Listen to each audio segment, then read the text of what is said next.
оқырмандарым, менің арнама қош келдіңіздер. Ас адамның арқауы арнасына. Бүгінгі біздің пісіретін тағамымыз Гүлханым деп аталынады. Гүлханым, біреулер Гүлхан деп жатады, Гүлханым деп атап жатады. Сол бүгін Гүлханым жасаймыз. Мен бірден бастап кеттім. Ең бірінші мына етімді турап алайын дедім. Өйткені етті біз өте ұсақтап тураймыз. Өте ұсақ, мантыныкінен де ұсағырақ қып турауымыз керек. Және сіздерге осыны көрсете кетейін дедім бірден. Осылай етімізді өте ұсақ қып тураймыз. Сіздер бұл Гүлханымға жаңағы қаш қосып жіберсеңіздер де болады. Болмаса осындай маринадталып тұз алған, жаңағы тұздап салып қоямыз ғой холодильникке. Сондай ет қоссаңыздар да болады. Негізі сондай тұздап салынып қойған еттен өте дәмді болып шығады. Сол себептен мен өзім осылай қосамын. Фарштікі бөлек дәм береді. Үйдің фаршы болса да қолдан жасаған, ол бөлек дәм береді.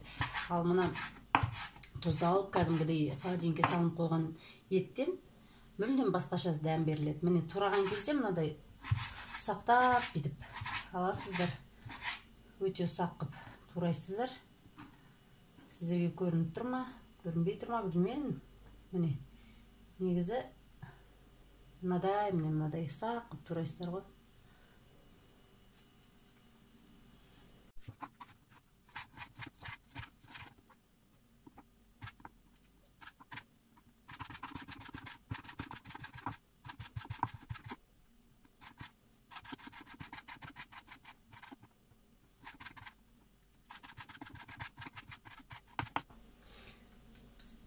Міне осылай етімізді турап аламыз Гүлханымға. Енді сіздер бұған жаңа ішмай дейміз ғой, ішмай қосып жіберсеңіздер болады. Майлы болса тіптен жақсы болады. Ішмай, қойдың ішмайы болады. Жаңа грудинка деп атамыз, төстің майы болады. Солардың бәрін ұсақтап осы етті қалай турадық, міне майдалап турадық қой етті. Осылай дәл майдалап туралғандай еттеріңіз мынадай майда болу керек, ұсақ болу керек. Осылай майды да дәл солай қылып турап қосасыздар. Где-то мына жерде бір 300 граммдай ет қой. 300 грамм ет жетеді. Оған бір 100-150 грамм май қоссаңыздар болады. Қазір. Енді біз Гүлханымымыздың қамырын илейміз. Оған мынадай кәдімгі суық суға тұз саламыз. Тұз салынған суық су. Содан кейін бір жұмыртқа. Бір жұмыртқамызды салып. Мінекей тұзды суымызды құйып үстінен. Кәдімгі мантыға илеген сияқты бидей бересіздер. Қатты емес, қатты жұмсақ емес, орташа ғып. Кәдімгі мантының қамырын илегендей билейсіздер.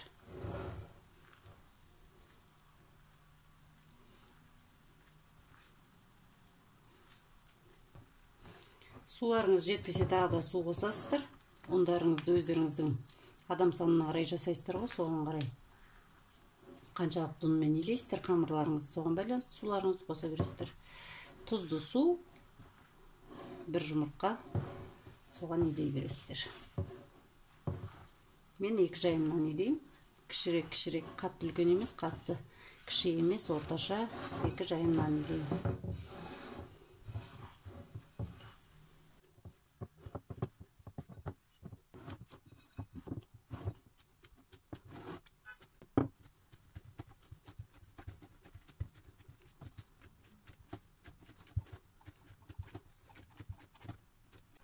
Қазір міне қамырымызды 2-ге бөліп, бірден мен 2 жайымнан иледім. 2-ге бөліп, бірден осылай дайындап қоямыз.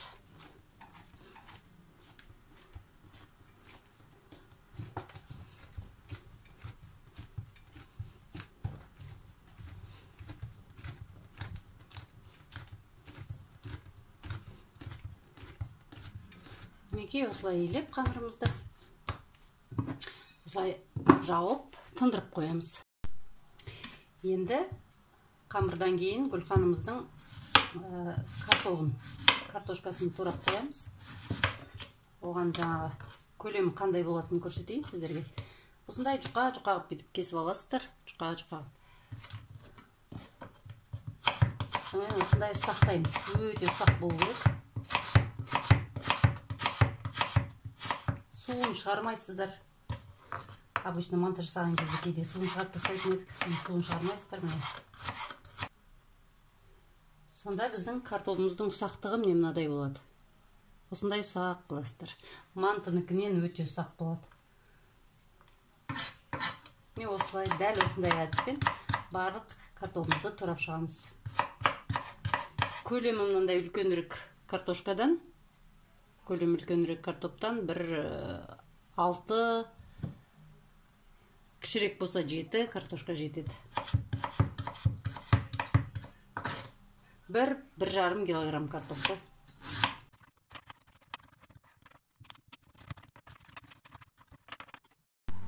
Өздеріңіз көріп тұрғандай, міне картопымызды турап алдық. Сонымен қатар пиязымызды да, бір бас жуамызды да жақсылап ұсақтап турап алдық. Мен үлкен бір пияз қостым. Негізі көлемі кішірек болса, 2 қосасыздар. Одан кейін міне етімізді, тоже бағана ұсақтап турап алған етімізді міне қосамыз. Сонымен қатар менде үйде төстің майы дейміз ғой. Іш май болсын, төс май болсын, әйтеуір май болса бола береді. Сондай май болған, міне қазір соны турап қосып жіберем. Өйткені бұл тамаққа майлы болғаны жақсы. Сұйық майдан кішкене араластырамыз. Тұзын, бұрышын бәрін салғаннан кейін жақсылап араластырамыз. Бұрышын салып аламыз. Өздеріңіздің қалауларыңызша қосасыздар. Картошка болған жерде бұрышы кішкене етпен картошкамен жасаған кезде бұрышы көбірек болғаны жақсы. Неге сұйық майымызды құямыз.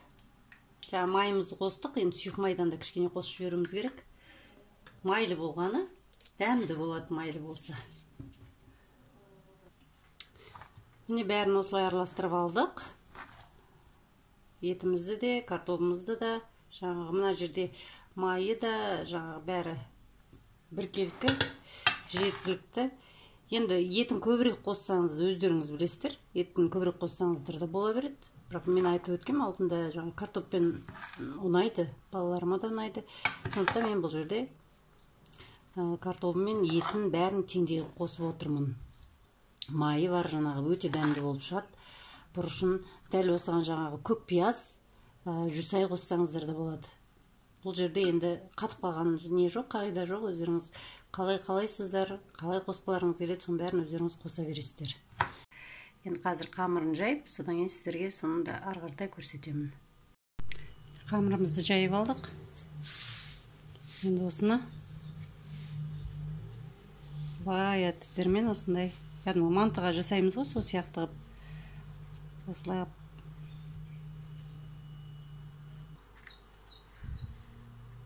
осылай дайындап алдық.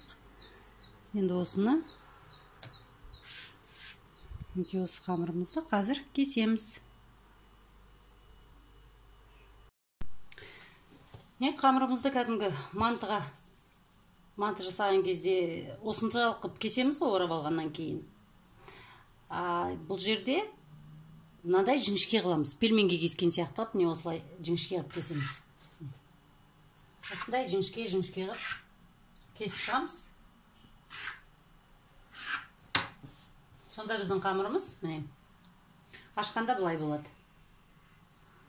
Ашқанда мінеке осындай болу керек.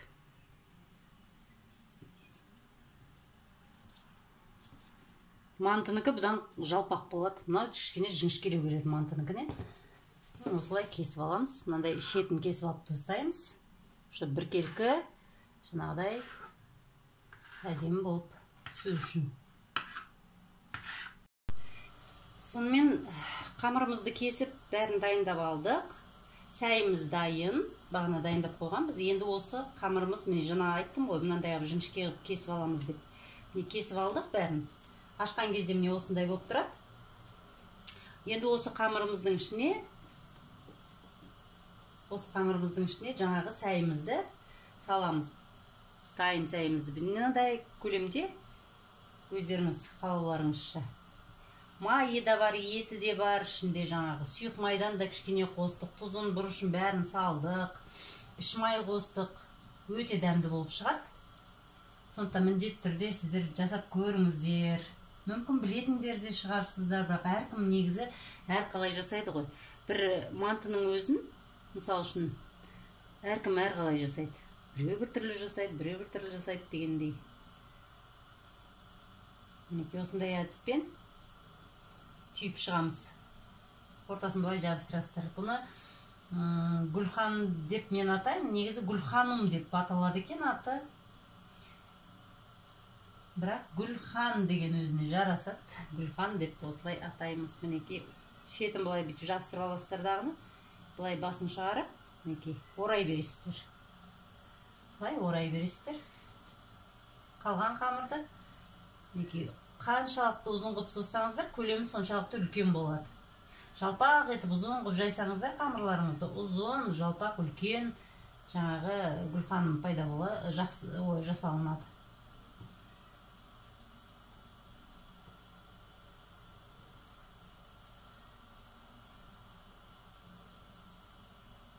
Осындай әдіспен әдемілеп орап шығасыздар.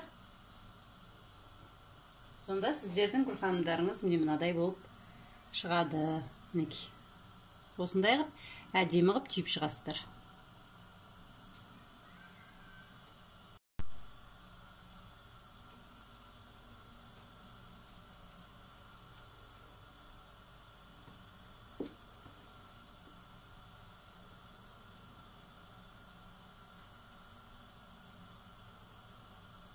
Осындай әдіспен әдемілеп өздеріңіз ортасына салып, бір ет, жаңағы бір май, бір картошка дегендей бәрін теңдей қылып бәрін саласыздар да, ұзыннан ұзақ осылай түйіп шығасыздар.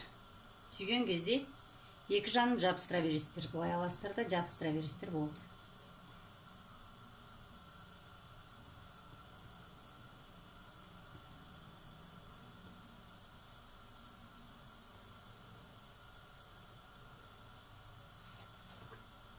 Мен сіздерге қамырды жайып отыруды көрсеткен жоқпын, өйткені қамырды енді алдындағы тағамдар жасаған кезде, штруцель жасап атқан кезде де көрсеттім.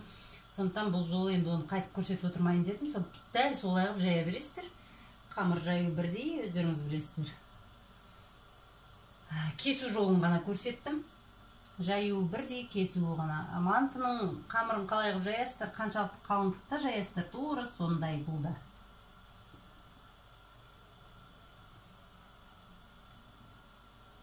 Айырмашылығы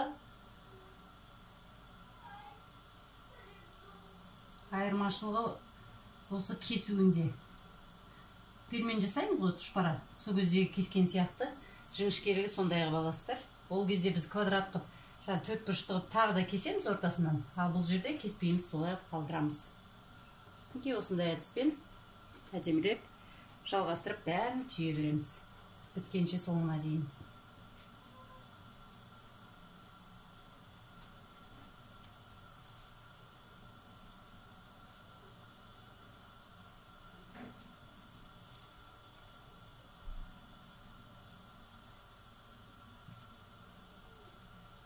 Осындай әдістермен әдемілеп Гүлханымызды түйіп шығамыз. Өте дәмді тағам шығады. Дәмі де ерекше болады. Негізі жүсай, көк пияз қосып жіберсеңіздер де ерекше дәм береді.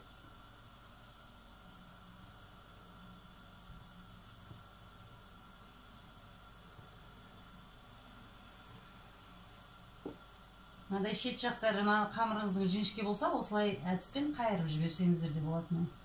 Сонда шеті мынандай жалпағырақ болып тұрады. Ол өзінше бір әдемі ерекше көрініс береді. Сондықтан да дәл солай қылып алып түйе беріңіздер. Ол кезде міне мынадай болады Гүлханымдарыңыз. Шеті қамырдың жіңішке болып кеткен кезде осылай қайыра саласыздар. Содан кейін міне мына жағында әдемі қылып ерекшелеп түйе бересіздер.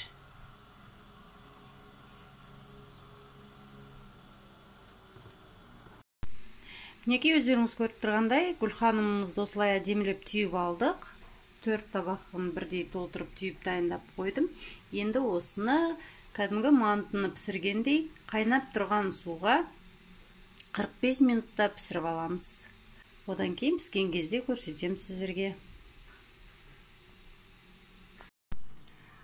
Міне, құрметті оқырмандарым, сонымен біздің Гүлханым тамағымыз дайын болды. Өте дәмді болып шығады.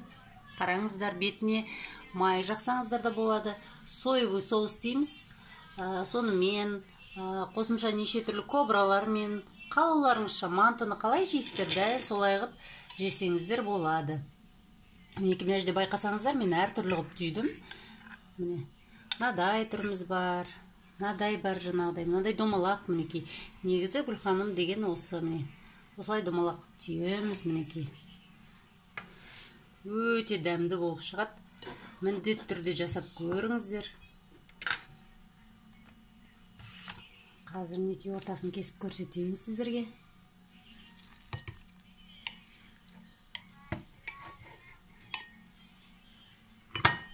Мінекей осылай әдемілеп.